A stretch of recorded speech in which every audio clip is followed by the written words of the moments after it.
changes in space. So all of these have been, again, customized for commercial spaceflight. Talk to me about the framework for this research. How is this set up to enable new data for new flyers? Yes, so the Expand program at Trish has two main elements to its framework to accomplish the goals that were just set out by Dr. Urqueta. So we have essential measures, which have been harmonized with NASA's standard measures to make sure that we're collecting the same type of data on every crew member. So we can compare across people, across different missions to really maximize the value. And then we have exploratory studies as the second part of the framework. And this is where the known unknowns, the questions we have about spaceflight or the risks, have hypotheses generated, and we get to test them. How does the research apply to those of us on Earth? I mean, some of us are maybe never going to be leaving this planet. Why do we care about this kind of work? Dr. Fogarty, Dr. Urqueta? Yeah, this is where things get really exciting. So, due to the constraints of spaceflight and the complexity, we have to be really focused on creating integrated and holistic solutions. We can't have individual solutions for every problem. Those constraints create a really ideal environment to bring things back to Earth, to put healthcare in people's hands. We believe that these are going to increase healthcare equity, the access to healthcare, and the quality of healthcare, which then results in improved health outcomes. How does this mission, AX2, add to the range of data? That is a great question. In the last 61 plus years of human spaceflight, roughly only 650 people have flown into space. And if we look at the diversity of these, mostly are white males. And what we're seeing with commercial spaceflight is a more diverse population. We're seeing people from all ages, younger and older, as compared to your government astronauts. We're also seeing people from multiple demographics, backgrounds, training, education, and also people with medical conditions. So as we keep growing this database of civilians flying into space, we will have all of the tools that we need to make most humans being able to fly into space, stay for there longer, and enjoy the experience. Thanks so much for joining us. I look forward to watching the launch with you and seeing the astronauts return and looking at their data. Thank you. Thank you. We are now just under 30 minutes from the launch of AX2 mission. It has taken an enormous effort from an incredibly dedicated and hardworking team to get to this moment. Knowing that not everyone can be here to witness it, and even fewer get to share a message with the crew, we asked teams to record some words for this moment. As the countdown to launch continues, here are a few messages from those across the Axiom family. Peggy, you are an inspiration to so many people around the world. To me, it's been so impactful to see a woman like yourself make such great strides in exploration and achieve so many different types of firsts. My family and I will be watching you launch and cheering you on all the way to the ISS. Hi Peggy, Kelly and Delta here. We just wanted to let you know that we're cheering you on. We're so excited to watch you launch. You're an inspiration to women and girls around the world, and you've been a personal inspiration to me in my own journey to space. We're so excited to watch you launch, and we'll be cheering you on here on Earth. Go Peggy, go AX2! To Peggy, our notorious space ninja, John, aka Loki, to Ali, who is also known as Slayer, and then to Rihanna, our very own ray of sunshine. Wishing you an amazing launch today, as well as a smooth journey to the ISS. Ad Astra AX2 crew. Thank you, Peggy, John, Ali, and Rihanna, for inspiring the next generation of astronauts. From our crew experience team to our AX2 crew, we are so proud of everything you've accomplished, and we're excited for your successful journey home. Send us a postcard.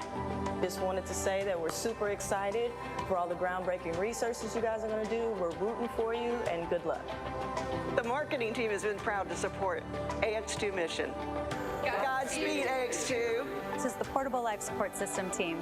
We are very excited about the AX2 mission coming up and wish you all the best. We're very excited for you guys. Y'all are such an inspiration, and we're rooting for you all the way through.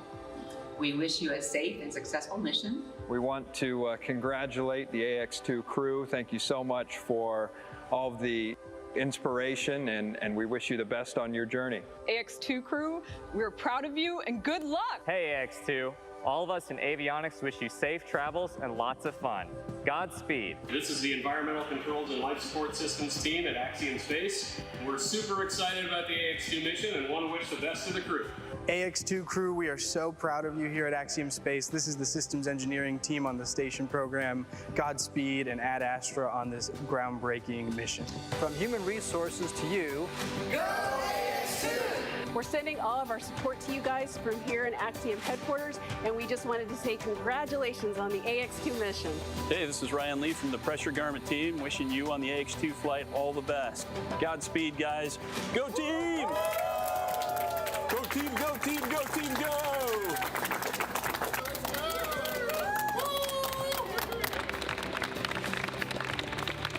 Peggy, John, Ali, Rayana, I look forward to seeing you flying in space and working aboard the International Space Station. I also wish you to enjoy your staying aboard for this another Making History mission. We are all proud of you, and we wait for you on the ground, and Godspeed. A big thanks to all those who contributed to those videos and everyone behind the crew today. A lot of really excited teams out there. And a special thanks to Kelly Girardi and the Space Gal, Emily Calandrelli, both big STEAM education advocates who you just saw as well. They dedicate their influence to increasing literacy and interest in science, especially for young girls, which is awesome. Yeah. You know, Emily and Kelly are both moms to young girls, so it's safe to say that they have front row seats to knowing what is cool and inspiring. Now, speaking of front row seats, it's been feeling like we have one of our very own looking at Pad 39A with these camera views that we've been getting all morning and afternoon. Now, let's take a moment to get acquainted with the vehicles that you see there on your screen. The Falcon 9 rocket with a Dragon spacecraft on top together stand at about 215 feet, which is almost 30 feet taller than the Leaning Tower of Pisa in Italy. Falcon 9 is a reusable two-stage rocket, which means it's kind of like two rockets in one, the first stage and the second stage. The first stage is the bottom two-thirds of the vehicle.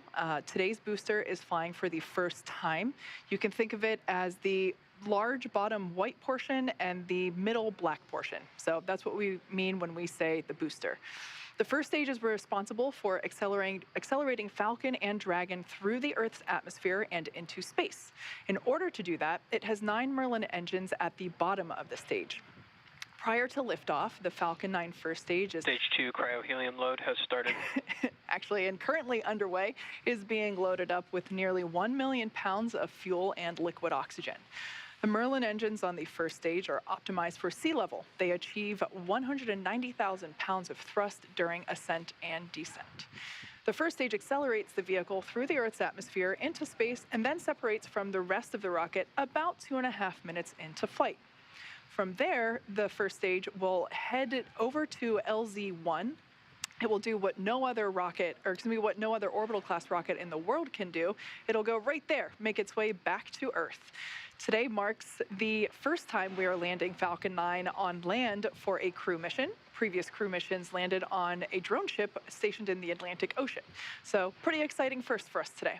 Landing back on land has a lot of benefits. For example, it eliminates the need for our recovery team to be stationed out at sea for days, and it improves our turnaround time to get Falcon 9 ready to fly again. Now, above the first stage is the second stage. The second stage has a single Merlin vacuum, or MVAC engine, and that ignites after the first stage separates. The second stage is essentially a smaller version of the first stage, whereas the first stage is designed to power the vehicle out of the Earth's atmosphere and through the forces of gravity. The second stage is specifically designed to operate in the vacuum of space. The second stage powers the Dragon spacecraft to its targeted drop-off orbit. The Dragon spacecraft itself is capable of carrying up to 7 passengers to and from Earth orbit and beyond. But as we've been seeing with those views inside the capsule, today we're carrying 4 people. We have the 4 members of the Axiom 2 crew. It's the first private spacecraft to take humans to the space station and the only spacecraft currently flying that is capable of returning significant amounts of cargo to Earth. Like the Falcon 9 rocket, the Dragon spacecraft is also reusable. This will be the second flight for this particular Dragon spacecraft. This is Dragon Freedom that the AX2 are flying in today. It previously supported NASA's Crew 4 mission in April 2022.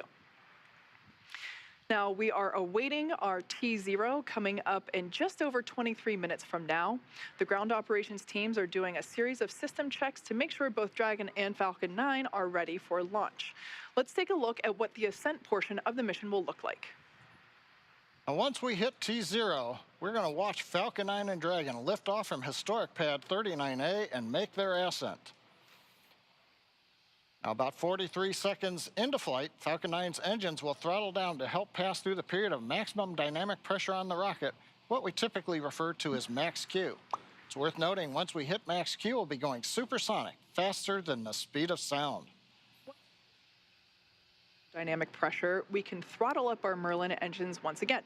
From there, at about 2.5 minutes into flight, we have a series of 3 events that happen in rapid succession. First is MECO, or main engine cutoff. This is where all 9 Merlin engines will shut off in preparation for stage separation, where, as the name suggests, that's where the first stage detaches from the second stage, with the first stage making its way back to Earth for landing as the second stage continues on its journey with the third event. That event is SES-1, the second stage engine start number 1.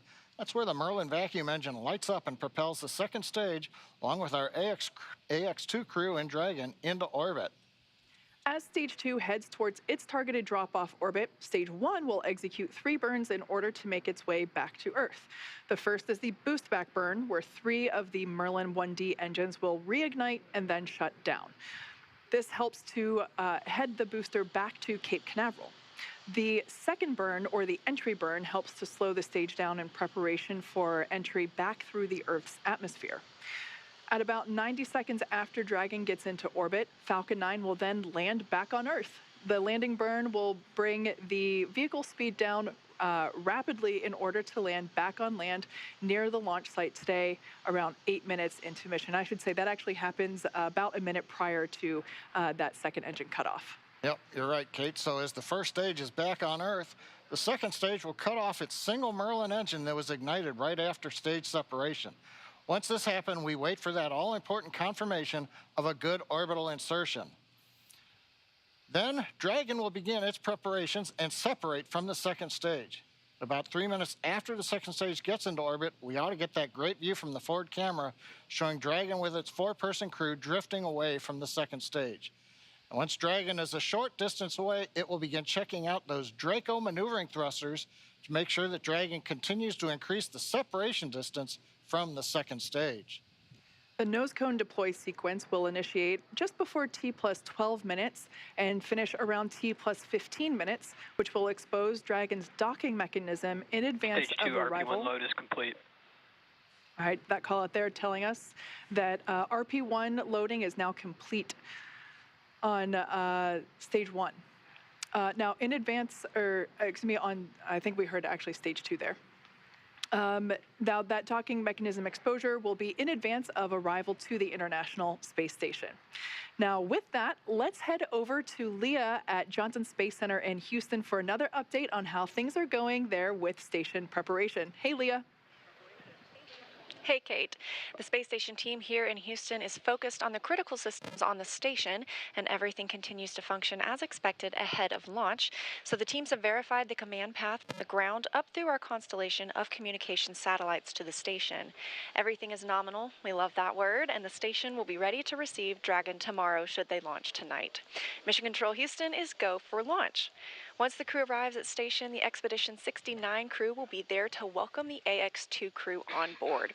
Right now, living in the station, we have 7 people. That includes NASA astronauts Frank Rubio, Woody Hoberg, and Steve Bowen, United Arab Emirates astronaut Sultan Al-Nayati, and Roscosmos cosmonauts Andrei Fedyayev, Sergei Prokopyev, and Dmitry Petelin.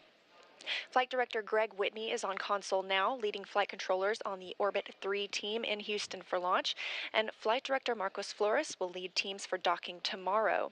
A reminder that launch today will take about 16 hours to get to the station, with docking to the Node 2 Zenith, or space-facing port, scheduled just before 9:30 a.m. Eastern Time tomorrow. Once Dragon is fully docked to the station, the teams here in Houston will assist the Axiom Space and Space Station astronauts with leak checks as they work to open open hatches on both Dragon and inside the station's pressurized mating adapter. We expect hatch open to take place about 2 hours after docking.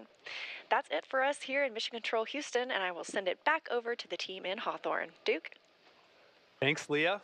And all of that is set to begin in just over 18 minutes from right now. And I got to say, the energy around here is certainly rising.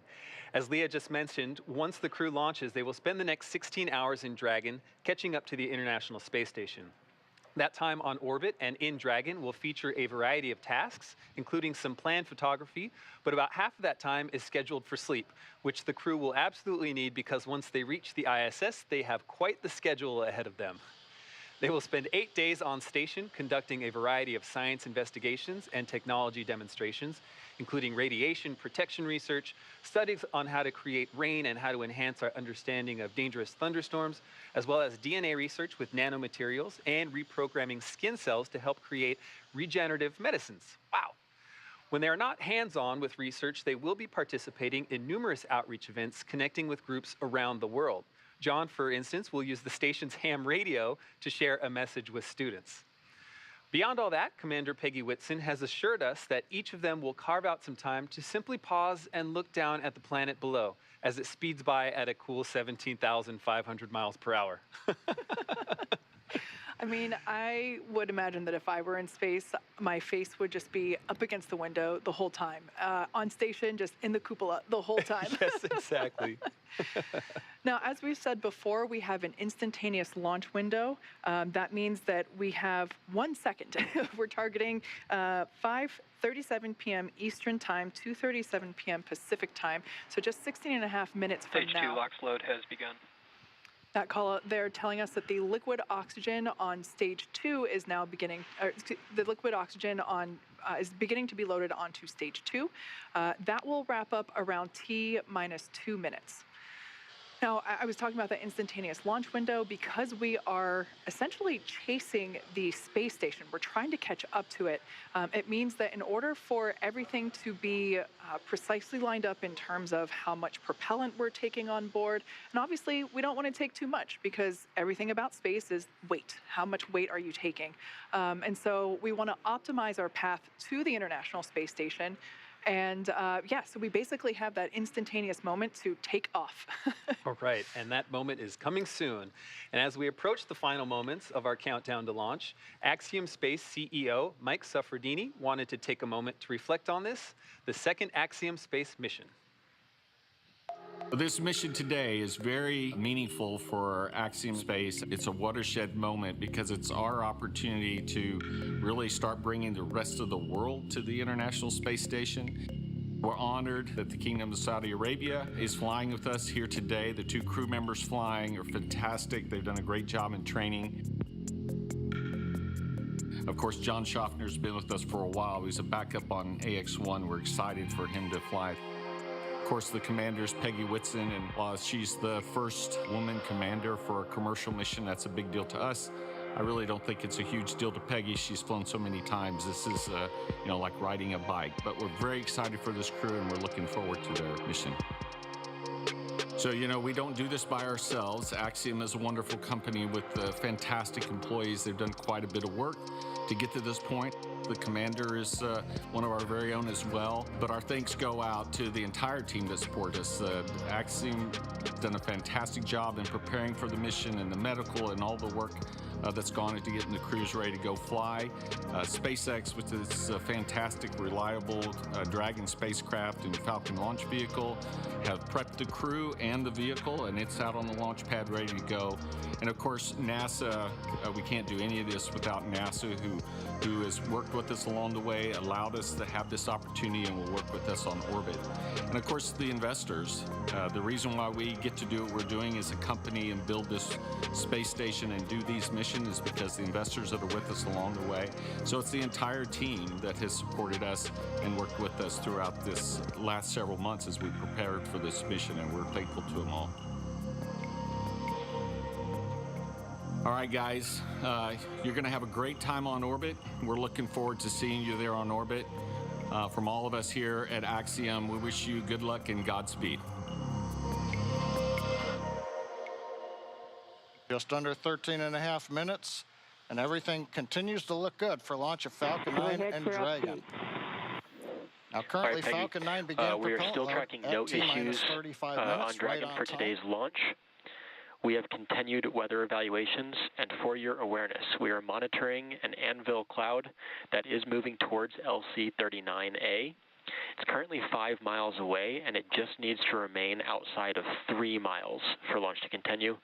The weather officer is going to continue monitoring this cloud and will continue to provide updates to the launch teams. How copy? Dragon copies, no issues on the vehicle. Watching the cloud. I'm thinking very dry spots. Good readback. And just a reminder that for the Falcon 9 valve, the Falcon team is going to be performing that manual evaluation of the manifold pressure until T-minus 35 seconds. And if we do not pass those checks, the Falcon team will call a hold. If the evaluation passes, there will be no call made, and we will continue with the countdown. So again, at T-minus 35 seconds following the manual evaluation, if we do not pass those checks, the Falcon team will call a hold.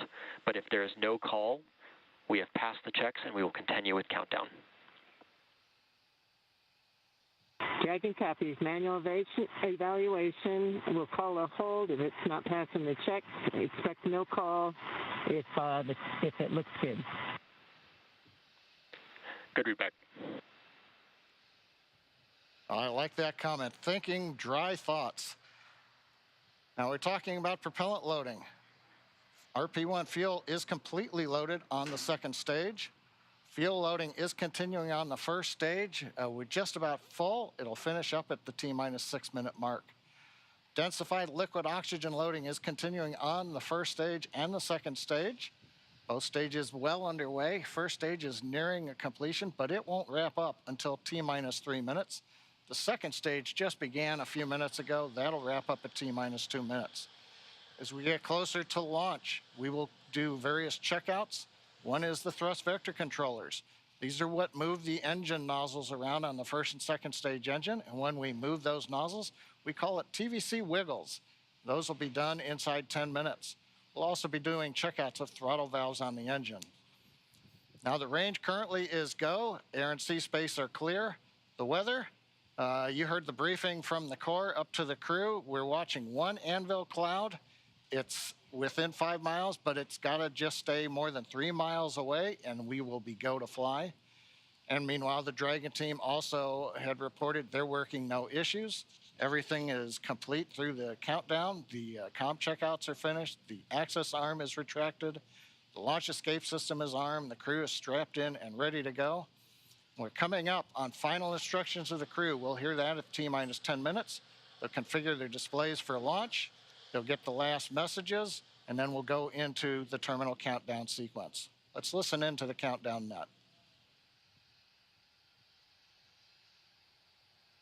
Dragon, SpaceX, confirm crew displays are configured for launch. And SpaceX, Dragon, we can confirm crew displays are configured for launch. SpaceX copies. And on behalf of the entire SpaceX team, we are honored to have you aboard Dragon Capsule Freedom today on its next trip to the International Space Station and the second Axiom crew mission.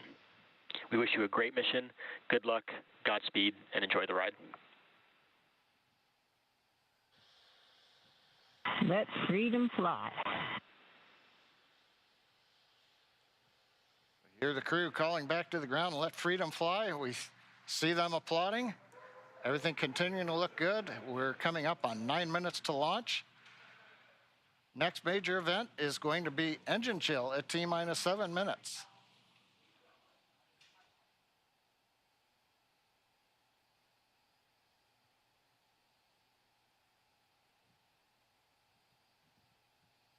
As John just said, at T-minus 7 minutes, we will begin to flow a little bit of the super chilled liquid oxygen through the turbo pumps, which that is basically chilling the hardware, performing an engine chill prior to the full flow.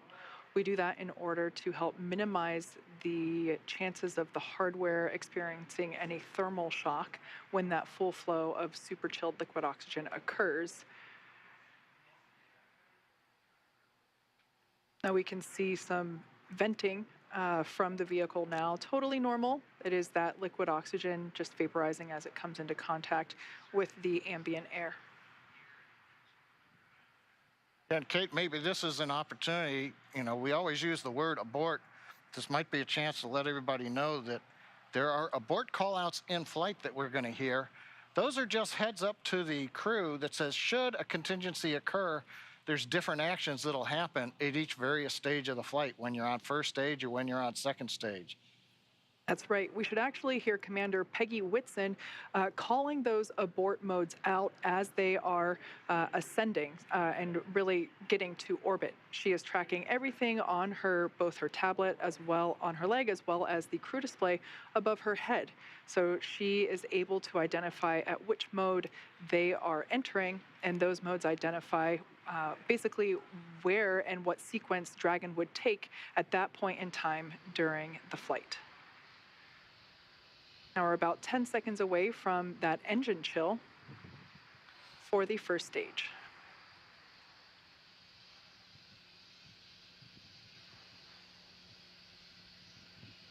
Engine chill has started. All right, right on time.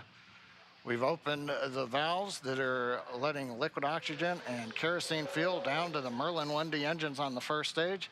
Our next major activity coming up at T-minus 6 minutes approximately, we'll hear the announcement that fuel loading is complete on the first stage.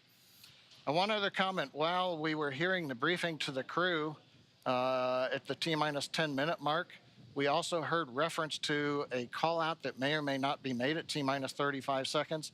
Many of the checkouts of the Falcon 9 are done by computer in the last minute.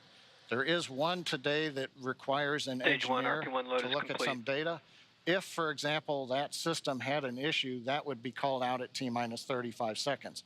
Right now, everything continues to look good, though, on Falcon 9.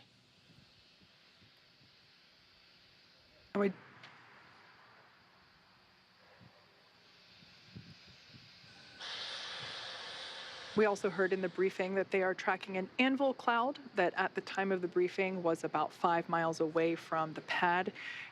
They are tracking it. It just needs to stay outside of 3 miles, so everything still continues to look okay on that front. The next call out that we'll hear in about 30 seconds is that Dragon has transitioned to the terminal count configuration. That's basically an indication that the Dragon spacecraft has taken over the spacecraft's countdown and will at that point be on internal power.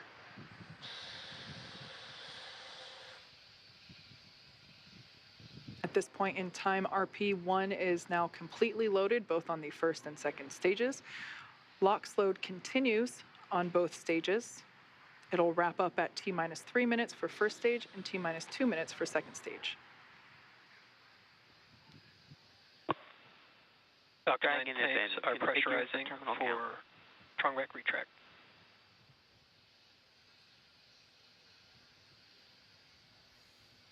Pressurization call out. We are putting pressurized gas helium onto the stage in preparation for opening up the clamp arm that's around the top of the second stage. That'll happen just at about the T-minus 4 minute mark. The clamp arm will open, and about 10 seconds after that, the strong back, the structure alongside the Falcon 9, will recline just about 2 degrees away. We've heard the call out, strong back is retracting. That starts the sequence now in the ground computer to open the arms and then recline that strong back about 2 degrees away. At liftoff, hydraulics will then pull the strong back to a position about 45 degrees away from the rocket as it flies out of the launch mount.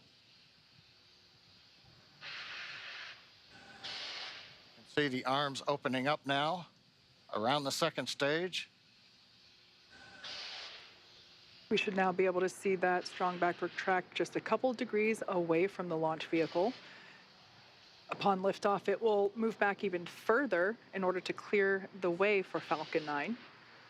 Looks like we can start to see that movement now. This structure is what is utilized to horizontally integrate the vehicles while still in the hangar, as well as transport them horizontally to the launch pad and then raise them to their vertical launch position.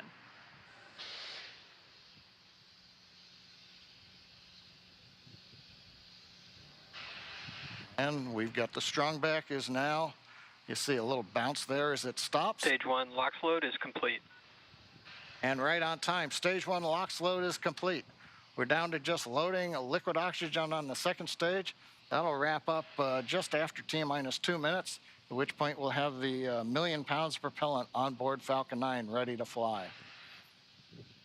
We can see the vehicle continuing to vent some of that gaseous, or the liquid oxygen that has now vaporized. Dragon is in terminal count and is on internal power.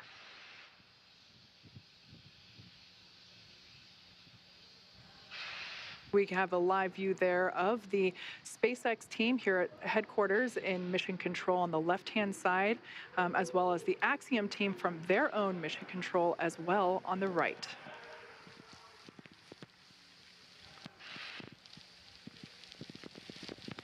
Dragon SpaceX for weather. Looks like the system has cleared, and we're looking like we're go for launch for weather.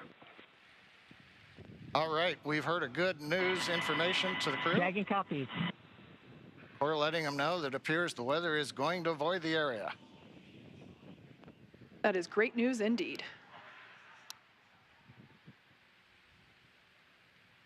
Just waiting now for the call out. Liquid oxygen load complete on the second stage. Stage 2 LOX load is complete.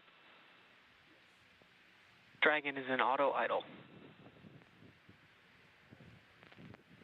Ground gas closeouts, expect loud venting.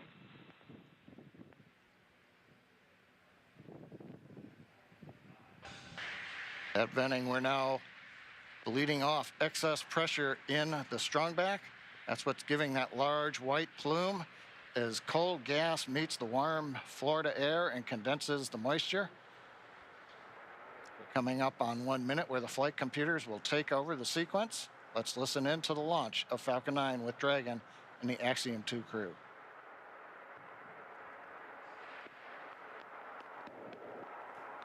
FTS is armed, Falcon 9 is in startup and is now controlling. Dragon is in countdown.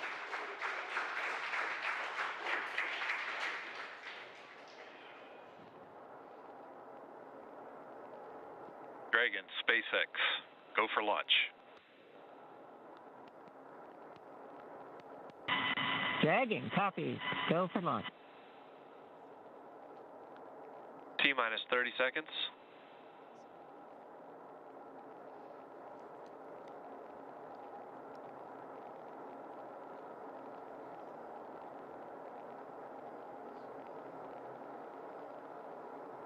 T-minus 15.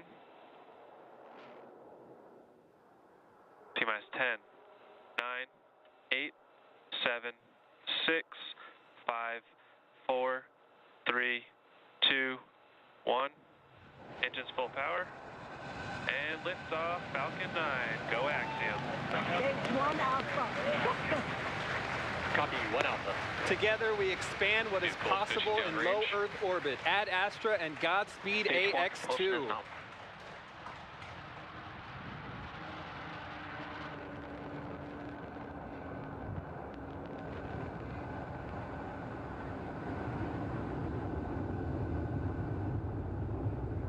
Plus 30 seconds into this historic. T plus 36 seconds into flight. A great view of Falcon 9 heading to space. Power telemetry is nominal. Stage 1 throttle down. Power telemetry nominal. We're into the throttle bucket as the first stage is throttled down power on the Merlin engines in preparation for max Q.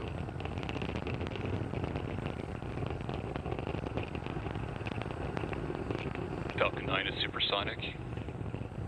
Faster than the speed of sound as we're getting great views from the first stage camera looking back at Kennedy Space Center Complex 39A. Stage 1 throttle up. Max Q. We're out of the throttle bucket. Stage 1 Bravo. Copy 1 Bravo. We're at full power and that call out 1 Bravo, that's another one of those abort modes as we get higher and faster the logic for Dragon, should a contingency occur, changes from stage to stage. Impact chill is underway. Chill announcement says we're getting the turbo pump on the second stage engine cooled down in preparation for its light up coming up in just another minute from now.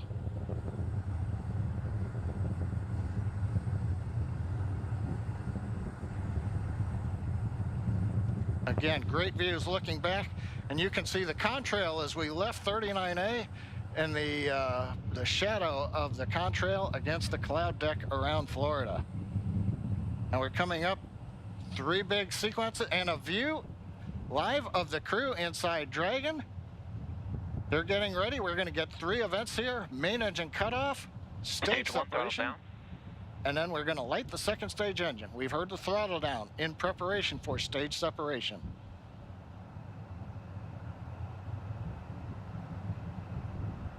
Eco. 2 Alpha. Stage separation confirmed. Copy, 2 Alpha. And back ignition. Stage 1 boost back startup. All right, stage separation. We've lit the second stage engine. The first stage is into the boost back burn, working its way back towards Cape Canaveral. Views on the left side, that's the first stage. Engines running as we come back to the launch site, or the landing site. Second stage engine nozzle is visible on the right side as we're powering the Axiom 2 crew into low Earth orbit on the way to the International Space Station.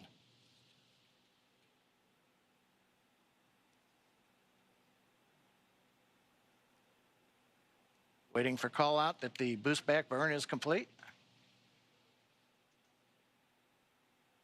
Stage 1 boost back shutdown. Right on time. First stage completed the first of 3 burns heading back to the landing site. Second stage continuing on power and on trajectory. Acquisition signal, Bermuda.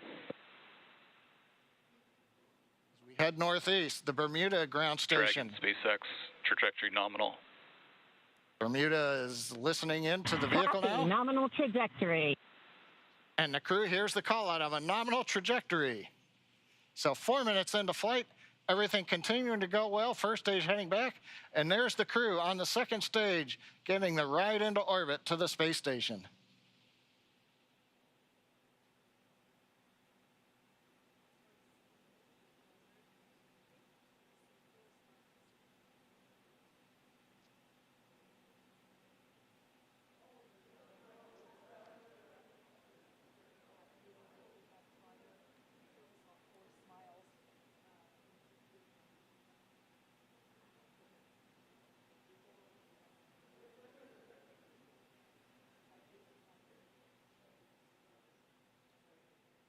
Coming up, we're waiting for the next trajectory call out from the guidance officer. Dragon, SpaceX, trajectory nominal. Love to hear those words. A nominal trajectory for Dragon. Copy. Nominal trajectory. And maybe even a little bit of excitement in the crew's voice. Commander Peggy Whitson calling back down, hearing that call out from GNC of a nominal trajectory.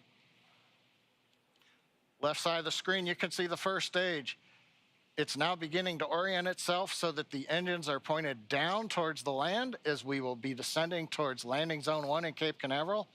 The 4 titanium grid fins have all deployed. They'll help guide Acquisition signal, boss.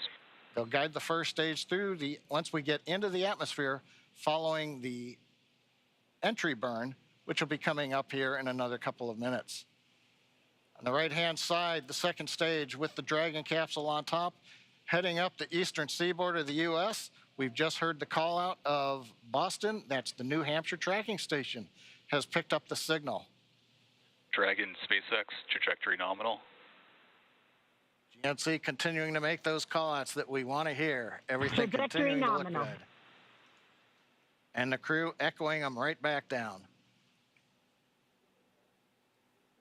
Good comms with the crew. We've been able to bring some live video shots from inside the capsule as they're headed to space. And there's another view of the crew. Stage 1 entry burn startup. And there we heard that the startup burn for that stage 1 booster, you can see it there on the left-hand side of your screen, has now begun. Stage 1 entry burn shutdown. And conclusion of that entry burn, that burn helps to slow the vehicle down as it re-enters the Earth's atmosphere. The first stage sees high drag, which scrubs roughly 70% of the velocity by the time that landed. SpaceX, trajectory nominal. Love to hear that call out. Everything Nominal trajectory. Beautiful view of planet Earth coming to us from the second stage views on the right-hand side. Left-hand side, our first view of the Space Coast once again. This booster is attempting a landing at LZ-1. Stage 1 transonic. That booster is now traveling near the speed of sound. Live view coming to you from one of our tracking cameras. We can see the grid fins actuating to help steer the booster down. Stage 1 landing burn. Stage 2 FTS has saved. Standing by to... Stage 1 landing leg deploy.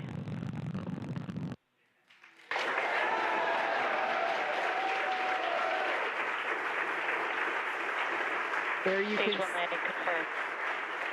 You can see that first stage has landed back at LZ-1. This is the first time that we have performed a land landing on a crew mission. Coming up next will be second engine cutoff, or SECO, and that's where after that engine cuts off, the second stage will coast for a few minutes until Dragon is commanded to separate. Stage 2 is in terminal guidance. We're expecting SECO to occur in about 20 seconds.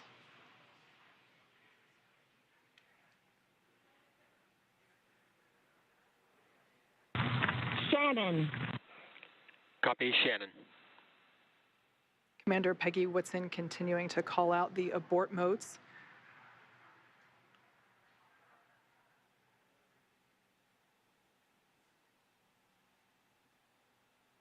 SECO. All right, on-time shutdown of that second engine. Also confirming that the launch escape system is now disarmed. Dragon SpaceX, nominal orbit insertion. All right, and there's that call out.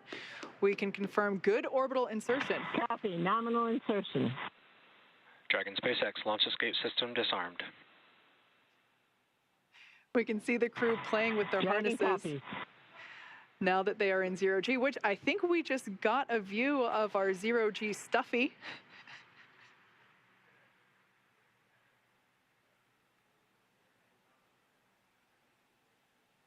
Clearly the crew is having fun already.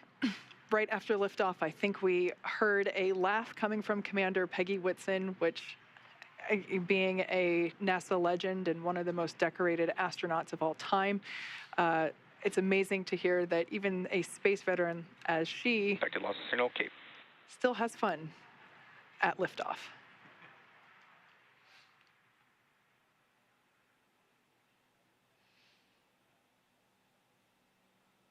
The next event that we have coming up at just around T plus 12 minutes is Dragon separation.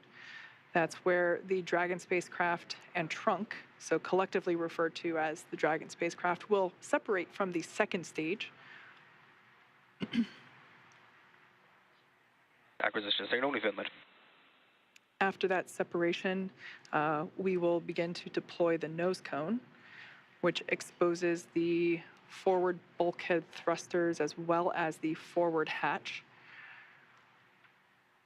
That forward hatch is what the capsule utilizes to autonomously dock to the International Space Station.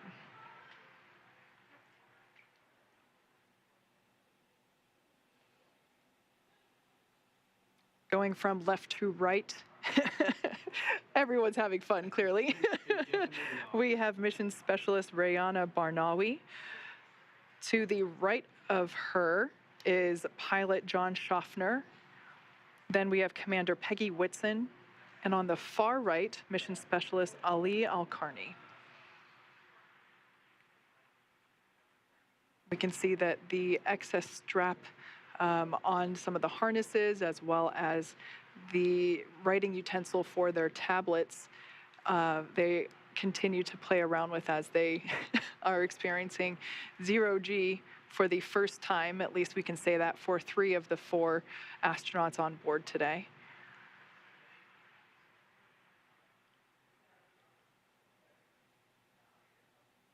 Now we are standing by for Dragon separation, which is expected to occur in the next few seconds.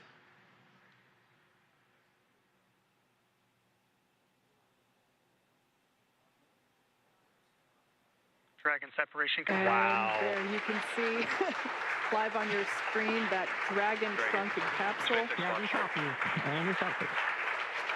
That's a really cool view. That's actually SpaceX launch director. A very great flight. Wish you safe travels. A few words from our chief engineer as well. Thanks for putting your trust in the Falcon 9 team. Hope you enjoyed the ride to space. Have a great trip on Dragon. Welcome home to zero-G, Peggy. That was SpaceX Chief Engineer Bill Gerstenmaier. Good to be here. It was a phenomenal ride.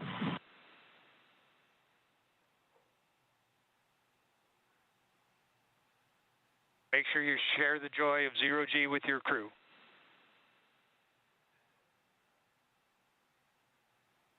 We will do that.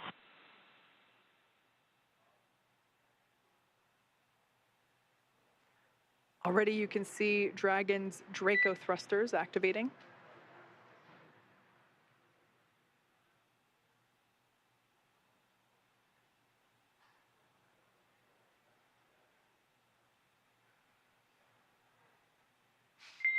Dragon SpaceX, nominal dehumidifier activation and service section Draco checkouts.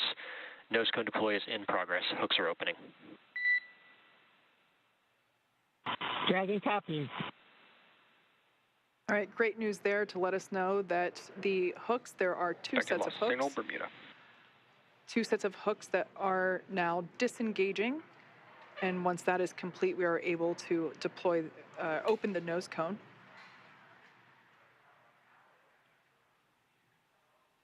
We should see that nose cone deploy in about a minute.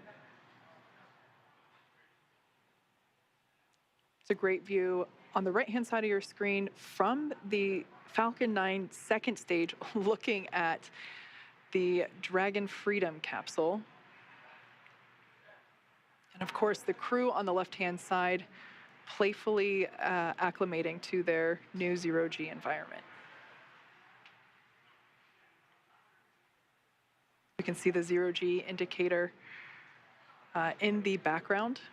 And I love this view. This view is over the shoulders of Commander Peggy Whitson, who here is on the left-hand side, or the left seat, and pilot John Schaffner is on the right seat here, looking at what they're looking at. These are the crew display panels that they utilize in flight to track which thrusters are firing, what phase of the mission that they are in, as you can see, where they are around the globe.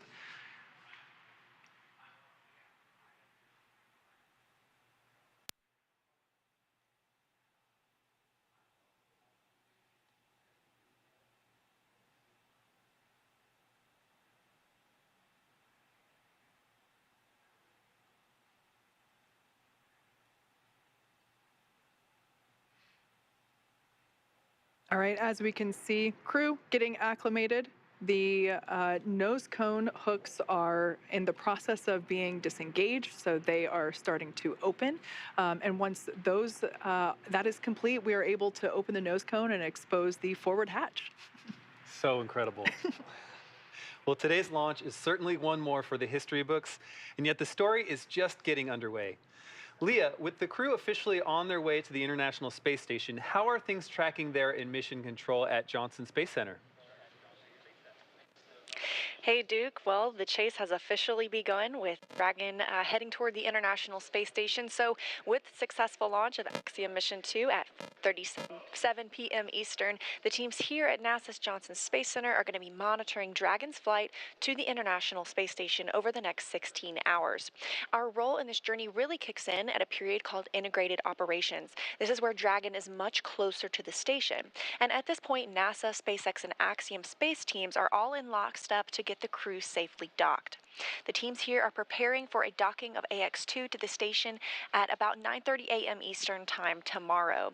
We're going to begin joint coverage of that phase at 7:30 a.m. Eastern Time. But for now, that'll be it for us in Mission Control Houston tonight, and I'll be back with you tomorrow for docking. Back to you, Kate and Duke. Yeah.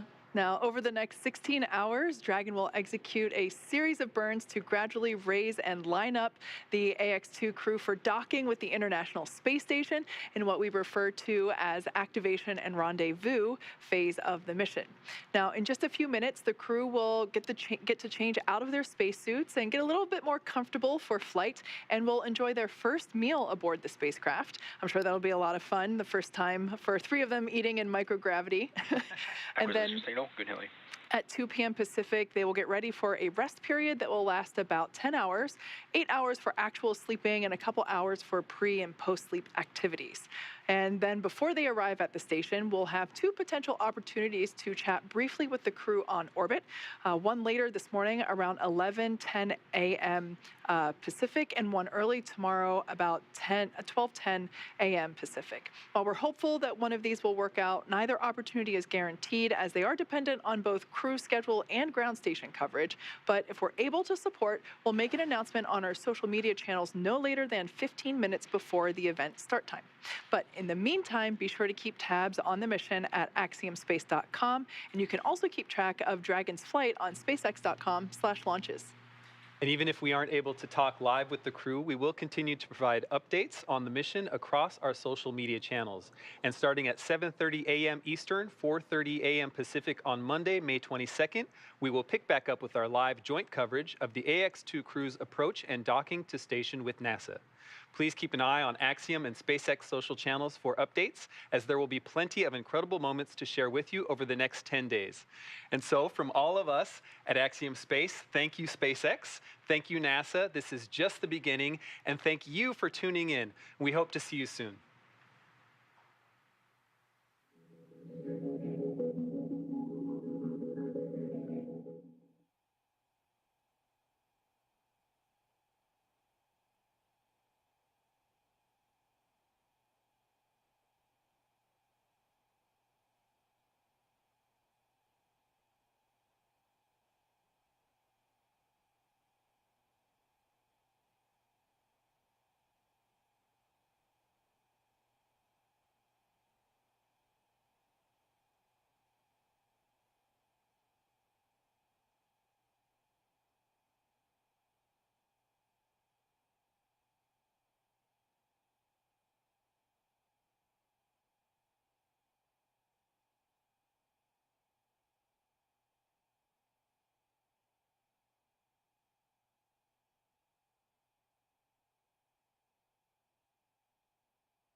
Well, in my left hand I have a feather. In my right hand a hammer. And I guess one of the reasons we got here today was because of a gentleman named Galileo a long time ago who made a rather significant discovery about falling objects in gravity fields. And we thought that where would be a better place to confirm his findings than on the moon. And so we thought we'd try it here for you.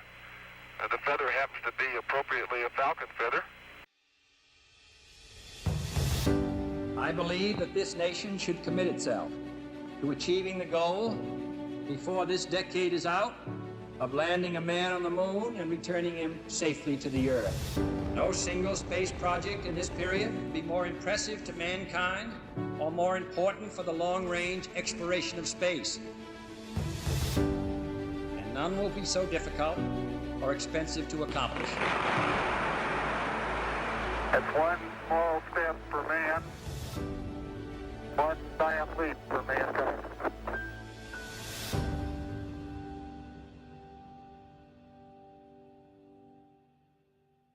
Yeah, my name's Clive Neal. I'm a professor of lunar geology at the University of Notre Dame in Indiana. And I'm going to talk to you today about the crust of the moon and lead you on a journey of what we've understood from Apollo and since Apollo and why we should go back. Going back to the moon is going to be important for a number of reasons, not least of which is science, but also more importantly for exploration and maybe the economy. Creating jobs outside of NASA, that is off-planet, becomes a reality if we then use the moon as an enabling asset to then go to Mars. So understanding the moon becomes very important, not only about how the moon formed, but what is available on the moon that we can use to make the moon that enabling asset. So if we look at the moon, we already know that it's the closest planetary body to Earth. And you can also see in relative to the other planets that the moon is the smallest planetary body. So being small, it means its heat engine shut down a long time ago. We know from Apollo that the surface of the moon is very old, maybe 3 to 4 billion years old. There is no atmosphere on the moon anymore, but what we have is meteoroid impacts. So if we look at the moon then, the moon represents an end member because the earliest stages of differentiation, how that planet evolved soon after formation, is now frozen in time. And it gives us then an end member to look at how Earth, Venus, Mars, and Mercury could have also evolved. So if you look at the moon, you can see here we've got the near side and the far side from the Lunar Reconnaissance Orbiter camera, the wide-angle camera. These are mosaics that have been put together, and there are very notable differences between the near side and the far side. Seas or mare that were formed by basalt erupting onto the surface 3 billion years ago, although we now know maybe just a few 100 million years ago. If we look at the far side, it is very different. We can see that it is dominated by the Highlands crust material, much lighter material, because the Highlands crust is made up of this mineral called plagioclase, a calcium aluminium silicate. And we see this distributed across the moon. Very few areas of mare on the far side because the crust there, we now know, is much thicker than it is on the near side. So if we then take a very broad brush look at our moon, we could see that we have our mare or maria on the near side, where we've had eruption of lavas onto the surface and resurfacing of much of the near side of the moon through the